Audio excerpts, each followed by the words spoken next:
Hey everybody, I hope you guys can hear me okay. I'm not using my mic today, so I just wanted to pass this on. This was one of those moments where this is epiphany I've been working on for a while, and then I had another level of it today, so I just feel this really strong urge to just broadcast it out. I don't know, you might agree, you might not.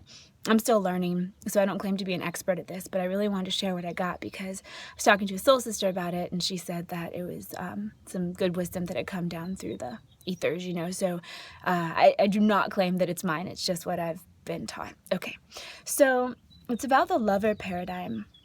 And especially in the world that I grew up in, which is like the Western world, I, it's not that people come right out and say it, but I was taught through what I saw and what I experienced and what was in all the media and stuff that I saw that you can either choose to basically be all that you can be as amazing as you can be, or be in a relationship.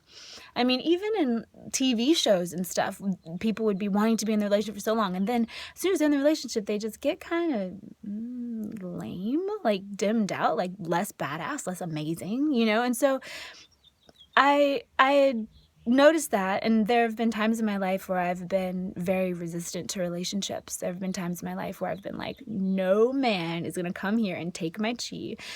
And I go in cycles like that because I'm also definitely a lover, and I love to be in love. But I also really like to be by myself. So it comes and goes, right? So the thing that I want to tell you about are a couple meditations I had. One of them was about a year ago. And I was in love at the time, and I was traveling with my love at the time. And one morning I woke up, and there's background story and stuff that's not important, but what happened was I was laying in bed by myself. He had gone out to do something, and these gods came to me, these great big shining golden beings, and there were two of them, and their eyes were just so filled with this amazing love and compassion that I had never seen before. And I've talked to lots of the gods. I do believe there's one great big thing that's everything combined.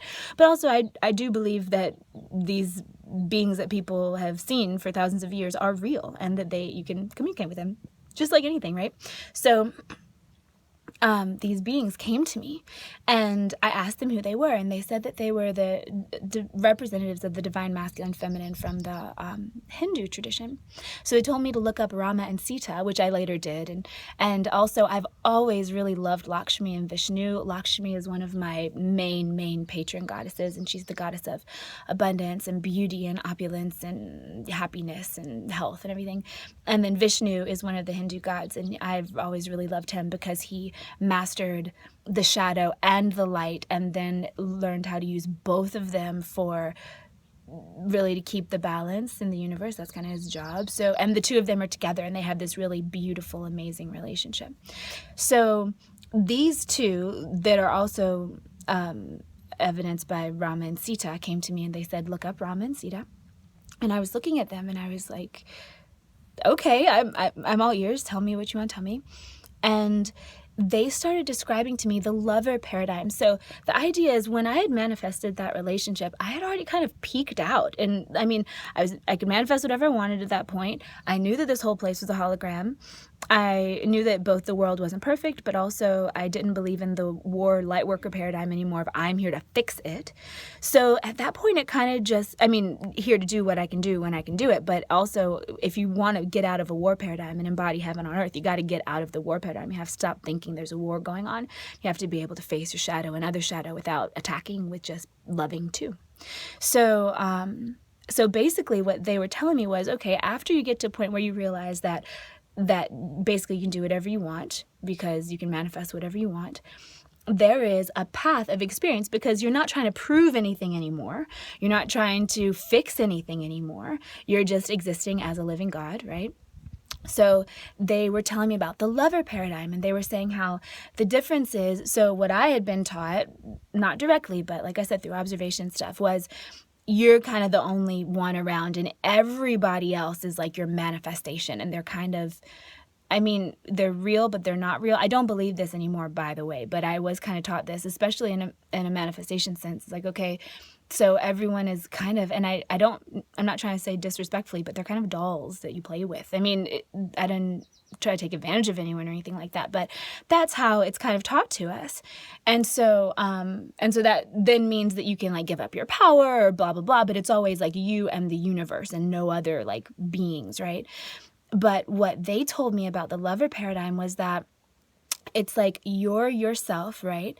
And then you know that the universe is all manifestation, but also you can see and you can experience then just growth and evolution through looking at your other, at your partner, at your lover, who's also conscious. So you have to be two conscious people of this same kind of thing. Again, I'm not saying that being into conscious manifestation is more evolved than not being into conscious manifestation. Everybody is doing exactly what they're supposed to do. But in this particular paradigm, you both need to just be on the same page. So they know that they're a creator and you know that you're a creator, and you love the entire universe and you express by letting yourself be totally caught in wonder and delight and enchantment, conscious enchantment with your other, with your lover. So that was really beautiful. And I did my best to embody that during that relationship. And, you know, some things I rocked, some things I stunk at. So now, though, that I'm no longer in a relationship, I was thinking about this again, because the truth is, you know, I do want a partner. Like I love being in love. I really, really do. And I've been in love a lot, you guys. Oh my gosh, so many times. Like I've been in serious like songwriting love more than most people, I think, and I'm only in my early 30s, and that's not been very long. So I have a lot of Venus, I have a lot of like Aphrodite going on, so I end up manifesting relationships, although I've also been single a lot. But now I'm talking to all the deities and stuff, because I'm like, okay, the next thing I manifest after this is out of my field and everything, I'm not a fan of rebounds, but it's on my mind, you know, because I'm healing, clearing. I want to be on whole next level, of course, because we want to keep growing. So I called in Lakshmi today as I was meditating, and she came, and she's amazing. Like I said, she's one of my very favorite patron goddesses. And I asked her, how did you do it? How do you do it? How do you stay a goddess of your own stuff and also have this amazing relationship that inspires the world, which is what I want, you know? Because my life is public, so I have to just assume that's going to keep happening with my relationships. And so she told me that, and she told me more through like images and concepts and stuff, but I have to translate it to words for you guys. So she said that what she does is her main focus is in being what she is, you know, the goddess of opulence and abundance and prosperity and auspiciousness and luck and all that beauty and health and all that kind of stuff. And this is the part that I love, and this is what this whole video is really about. And her loving in action, in beingness, her loving her love is part of that other thing, not the opposite. So it's not that she focuses on her relationship first and then does her other stuff on the side or in her spare time.